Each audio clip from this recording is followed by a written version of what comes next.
दोस्तों नमस्कार। आप देख रहे हैं रोहतास की आवाज़। मैं आपका दोस्त अमित। चिराग पासवान की मुसीबत है कि रुकने का नाम नहीं ले रही है। एक तरफ चौकीदार समाज चिराग पासवान से नाराज चल रहे हैं, पासवान समाज चिराग से नाराज चल रहे हैं, और दूसरी तरफ चिराग पासवान को अपनी पार्टी टूटने का डर सता रहा है। मैं आपको बता दूं कि जिस प्रकार चिराग पासवान के चाचा पशुपति पारस के बीजेपी से नजदीकियां बढ़ती जा रही है। आप लोग देखे होंगे कि अमित शाह के द्वारा उनको अपने ऑफिस में बुलाया गया और पशुपति पारस जी और अमित शाह के लगभग 1 घंटे गुप्त मीटिंग हुआ। अभी मीटिंग का तो बात बाहर निकल कर नहीं आया है कि आखिर किस मुद्दे पर मीटिंग हुआ है, लेकिन ये पता चल रहा है कि सेंट्रल में बहुत जल्द ही पशुपति पारस को मंत्रालय दिया जाएगा, कोई मंत्री बनाया जाएगा। और इसी को देखते हुए चिराग पासवान को डर सता रहा है कि कहीं ना कहीं हमें बीजेपी किनार करने में तो नहीं लगी है, क्योंकि चिराग पासवान इधर तेजस्वी यादव की भाषा बोलना शुरू कर दिए हैं, राहुल गांधी की भाषा बोलना शुरू कर दिया, क्योंकि वो अपने पिछड़ा, अति पिछड़ा और दलित समाज के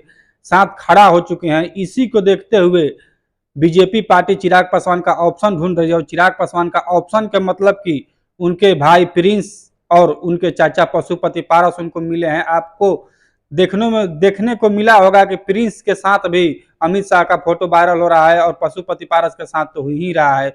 और चिराग पासवान के इधर पार्टी से भी खबरें निकल के आ रही है, कुछ अफवाह भी लोग फैला रहे हैं कि चिराग पासवान के पार्टी के 3 ऐसे सांसद हैं जो बीजेपी के संपर्क में है। देखिए, इसमें कहने की जरूरत नहीं है, बीजेपी के संपर्क में हो सकते हैं, इसमें बीजेपी कुछ भी कर सकती है, क्योंकि बीजेपी को यह महारत हासिल है किसी पार्टी को तोड़ने में। भाई, वो कभी भी किसी पार्टी को तोड़ सकती। बीजेपी कभी भी किसी को पैसे के लालच में अपने पक्ष में लाके खड़ा कर सकते हैं। आप काहे ना किसी अपने आप के बड़े तुरम खान के पार्टी से आते हो, लेकिन बीजेपी के पास भाई उतना पैसा है, उतना रुतबा है और उतना डर है, सीबीआई ईडी का डर है।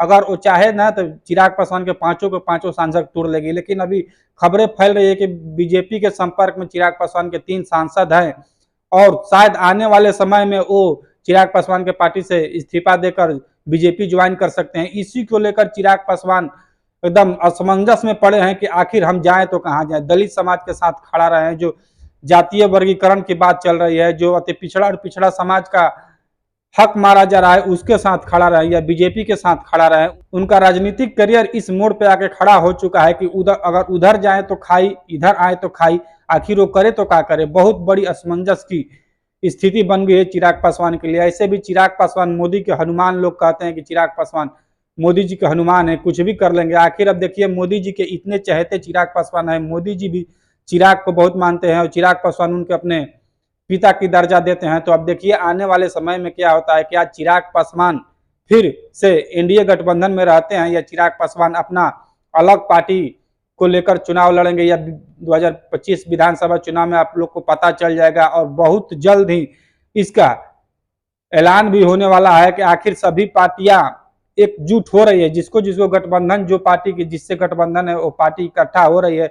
लेकिन इधर चिराग पासवान की कुछ ऐसे मुद्दे हैं जो बीजेपी के तरफ से लिए गए हैं, सेंट्रल सरकार के तरफ से लिए गए हैं, उसके अगेंस्ट में चिराग पासवान खड़े हुए हैं। और जो विपक्ष की सुर है, उस सुर में सुर मिला के चिराग पासवान बोल रहे हैं। अब आने वाले समय में पता चलेगा कि आखिर राजनीतिक किस करवट लेती है और चिराग पासवान के हाथ में क्या लगता है। क्या चिराग पासवान के हाथ में फिर से बीजेपी विधानसभा चुनाव में उनको साथ रख के चुनाव लड़ेगी, या चिराग पासवान यार 2025 विधानसभा चुनाव में अकेले लड़ने वाले हैं।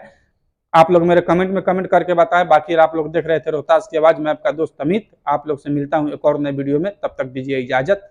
जय हिंद, जय बिहार।